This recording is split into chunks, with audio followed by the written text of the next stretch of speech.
বন্ধুরা নমস্কার। দেখো, ভোটের আগে ও কুরবানি ঈদের আগে ট্রেনে তো টিকিট পাওনি, তো আহমেদাবাদ দিকে কলকাতা 20 এপ্রিল 8,400 টাকায় টিকিট পেয়ে যাবে। 8,400 টাকায় আহমেদাবাদ দিকে কলকাতা 20 এপ্রিল 8,400 টাকায় টিকিট পেয়ে যাবে। আর কুরবানির আগে এটা কত রেট যাচ্ছে দেখে নিই। তো বন্ধুরা, এই ধরনের ভিডিও দেখতে গেলে আমার পেজটাকে বেশি করে ফলো করে রাখো, আর বেশি করে বন্ধুদের মাঝে শেয়ার করে দাও।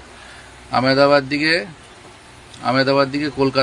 দিকে কলকাতা কুরবানি ঈদের আগে 20 মে 27 মে কুরবানি ঈদের আগে 7,300 টাকায় টিকিট পেয়ে যাবে। 7,300 টাকায় আহমেদাবাদ দিকে কলকাতা কুরবানি ঈদের আগে 7,300 টাকায় টিকিট পেয়ে যাবে। 7,300 টাকায়। আর যত পারবে বন্ধুদিকে এটা শেয়ার করে দাও, বন্ধুরা দেখতে পাবে যে এখনও কুরবানি ঈদে বাড়ি আসা যাবে। শেয়ার করে দিতে বলো, শেয়ার করে দাও, যত পারবে শেয়ার করে দাও। আর এই ধরনের ভিডিও দেখতে গেলে আমার পেজটাকে ফলো করে রাখো। Happy journey.